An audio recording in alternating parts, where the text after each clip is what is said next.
Praise the Lord, hallelujah. देवाची स्तुती असो. परमेश्वराच्या नावाला धन्यवाद देतो आणि पास्टरचे आभार मानतो की त्यांनी आम्हाला संधी दिली बोलण्यासाठी. प्रथमतः वेळ न घेता शब्दाला सुरुवात करतो. ते माझा शब्द जो आहे तो आहे की तो त्याला म्हणाला, मी खचित खचित सांगतो, तू आज मज बरोबर सुख लोकात असेल. हा माझा दुसरा शब्द आहे. खरोखर आपण लोकांचं 23वा अध्याय काढू आणि 43 वचन वाचतील. तो त्याला म्हणाला, मी तुला खचित सांगतो, तू आज माझ्या बरोबर सुख लोकात असशील. परमेश्वर काय म्हणलं चोराला, मी तुला खचित खचित सांगतो. खचित खचित म्हणजे काय, खात्रीपूर्वक. जो परमेश्वर ज्या ठिकाणी दोनदा बोलले त्या ठिकाणी म्हणजे कन्फर्मेशन असतं, श्युरिटी असते. की ज्या ठिकाणी दोनदा जो शब्द येतो ना त्या ठिकाणी कन्फर्मेशन असतं, श्युरिटी असते. आणि परमेश्वर त्याला काय बोलला, मी तुला खचित खचित सांगतो की तो आज मज बरोबर कुठं असेल, सुखलोकात. सुखलोक म्हणजे काय, स्वर्ग, नंदनवन.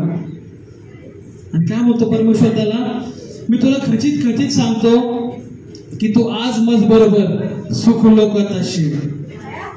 खरोखर आपण काही वचन पाहणार आहोत.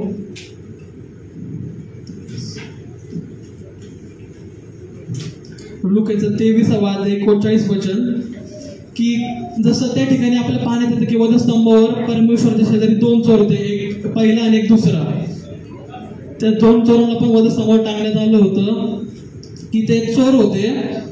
आणि खरोखर जसं पहिल्या चोरांनी परमेश्वराला निंदा करून म्हटले की वधस्तंभावर खेळलेल्या त्या अपराध्यांपैकी एकाने त्याची निंदा करून म्हटले, तू ख्रिस्त आहेस ना, तर स्वतःला वाचव व आम्हाला देखील वाचव. काय म्हणलं होतं पहिला चोर, की तू ख्रिस्त आहेस ना, तर आम्हाला देखील वाचव आणि तू देखील वाचव. त्यांनी परमेश्वराची निंदा केली, पण परमेश्वर त्याला काहीच बोलला नाही. या ठिकाणी अजून एक वचन, परंतु दुसऱ्याने त्याचा निषेध करून म्हटले, तुलाही तीच शिक्षा झाली असता तू देवाला सुद्धा भीत नाहीस काय. काय म्हणतो दुसरा चोर पहिल्या चोराला, की तुलाही तीच शिक्षा झाली असता तू देवालाही भीत नाहीस काय. कारण त्या चोराला माहित असेल की परमेश्वराबद्दल, बायबलबद्दल, कारण की ज्या अर्थी तो म्हणला की तू देवाचा पुत्र आहेस ना, तर स्वतःलाही वाचून आम्हालाही वाचू, हे तो म्हटला. याचा अर्थ परमेश्वराला ओळखून होता, पण तरी त्यांनी काय केलं, परमेश्वराची निंदा केली आणि परमेश्वराचा नाकार केला. पण दुसऱ्या चोराने परमेश्वराचा स्वीकार केला. पुढे वाचतो आपण अजून एक वचन, आपली शिक्षा तर यथान्याय आहे, कारण आपण आपल्या कृत्यांची योग्य फळ भोगीत आहोत, परंतु याने तर अयोग्य केले नाही. खरोखर तो काय म्हणतो दुसरा चोर पहिला चोर, की आपण आपली शिक्षा त्यांची फळ भोगत आहोत. खरोखर त्यांनी चोर होते, ते लुटेरू होते, त्यांनी चोरी केली होती, पण खरोखर ते काय म्हणतात की परमेश्वराने काहीच केलं नाही, तरी देखील त्याला वधस्तंभावर टांगण्यात आलं. तर परमेश्वर वधस्तंभावर टांगण्यात का आलं, आमच्यासाठी. तिने आमच्या पापांसाठी वधस्तंभावर प्राण पित्याला दिला आणि तो मरण पावला. खरोखर तो काय म्हणतो, आपली शिक्षा तर यथान्याय आहे, कारण आपल्याला आपल्या कृत्यांचे योग्य फळ भोगीत आहोत, परंतु ह्याने काही अयोग्य केले नाही. मग तो म्हणाला, मग दुसरा चोर परमेश्वराला काय म्हणतो, तो ज्यावेळेस त्यांनी परमेश्वर स्वीकार केला त्याच वेळेस त्याचं चारण झालं, त्यांनी परमेश्वर स्वीकार केला, पण पहिल्या चोरने परमेश्वराचा नाकार केला. आणि ज्यावेळेस आम्ही आपले पाप पदरी घेतो त्याच वेळेस आमच्यावर दया होते. आणि ज्यावेळेस आम्ही परमेश्वर स्वीकार करतो ना, परमेश्वर क्षमा करतो आम्हाला. पण कधी, ज्यावेळेस आम्ही मनापासून परमेश्वराचा स्वीकार करतो ना, त्यावेळेस जो आपले पाप पदरी घेतो त्याच्यावर दया होते, पण जो नाही घेत त्याच्यावर काय होतं, दंड येतो. आणि मत्तेमध्ये परमेश्वर काय म्हणतो 10वा अध्याय 35 वचनामध्ये, आपल्या वैशिष्ट्य वाचतील मत्तेचा अध्याय 10वा अध्याय 35 वचनामध्ये,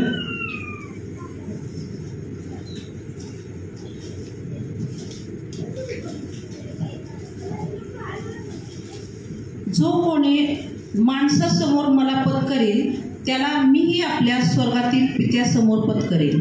काय म्हणतो परमेश्वर ठिकाणी, जो कोणी माणसासमोर मला पत्करेल त्याला मीही स्वर्गातील पित्यासमोर पत्करेल. म्हणून आम्हाला काय करायचं आहे, वेळ कशी असो पण परमेश्वरालाच पत्करायचं. म्हणजे पत्करणं म्हणजे स्वीकार करणं. आम्हाला वेळ कशी असो पण आम्हाला त्या परमेश्वराचा स्वीकार करायचा आहे.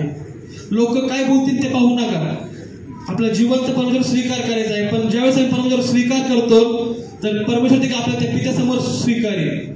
म्हणून या ठिकाणी परमेश्वर काय म्हणतो, जो कोणी माणसासमोर मला पत्करील त्याला मीही स्वर्गातील पित्यासमोर पत्करील. आणि तसंच केलं, चोराने तसा स्वीकार केला. त्यावेळेस तो चोर काय म्हणला, मग तो म्हणाला, अहो येशू, आपण आपल्या राज्याधिकाराने याल तेव्हा माझी आठवण करा.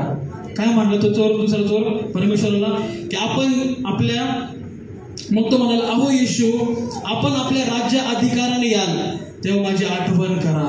किती सुंदर रीतीने तो चोर बोलला परमेश्वराला, की आपण ज्यावेळेस याल राज्य अधिकाराने त्यावेळेस माझी आठवण करा. पण पहिल्या चोरने काय केलं, नाकार केला. आणि वचनामध्ये सांगितलं, जो पित्याला नाकारतो तो कुठं जातो, नरकात जातो. पण दुसऱ्या चोरने काय केलं, तर स्वीकार केला. आणि स्वीकार केल्यामुळे परमेश्वर देखील त्याला काय म्हणला, मी तुला खचित खचित सांगतो की तू आजच माझ बरोबर सुख लोकात असशील. खरोखर किती सुंदर रीतीने परमेश्वर त्याला बोलला, मी तुला खचित खचित सांगतो की तू आजच माझ बरोबर सुख लोकात असशील. आणि खरोखर परमेश्वर आपल्याला देखील हेच बोलू इच्छितो की तुम्ही देखील माझ बरोबर सुख लोकात असतात.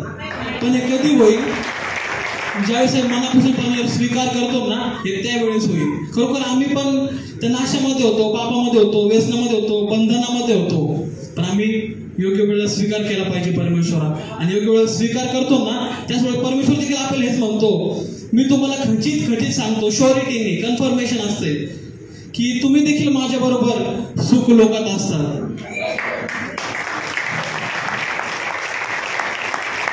आणि असं त्या चोराचं तारण झालं दुसऱ्या. पण पहिल्या चोराने परमेश्वरचा नाकार केला. आपण एक वचन पाहूया की यशाया 55:6 वचन परमेश्वर काय म्हणतो, परमेश्वर प्राप्तीचा काळ आहे तोवर त्याला शोधा, तो जवळ आहे तोच त्याचा धावा करा.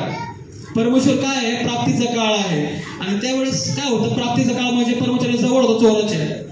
त्यावेळेस वचनामध्ये काय म्हणतात, तो जवळ आहे तोवरच त्याचा धावा करा. पण पहिल्या चोराने असं केलं का, नाही केलं. परमेश्वर पहिल्या चोराने त्याचा नाकार केला. पण दुसऱ्या चोराने परमेश्वराचा धावा केला आणि त्याचा स्वीकार केला.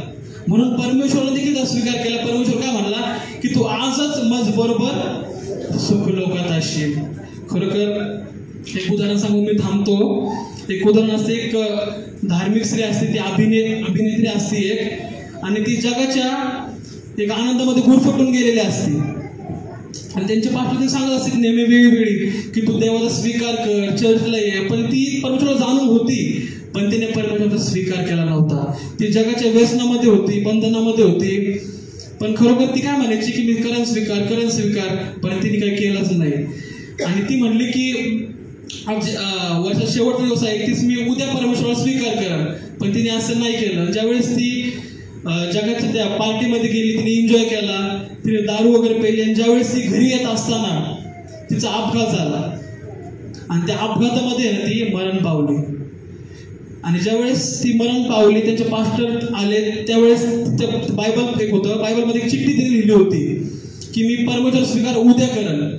ते उद्या तिच्या जीवनात आला का, नाही आला. खरोखर ह्या असं सिद्ध होतं की आपण परमेश्वर स्वीकार केला पाहिजे. कारण ते सांगता येत नाही कोणता क्षण आपल्यासाठी शेवटचा असं. म्हणून आपण परमेश्वर स्वीकार केला पाहिजे.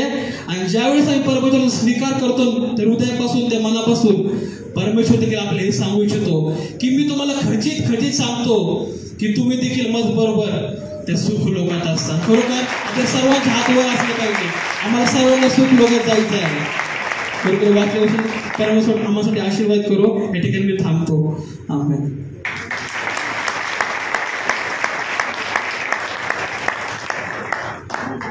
थँक्यू. बिफोर जो 4 मिनिट त्यांच्याकडे होते, पण तरी देखील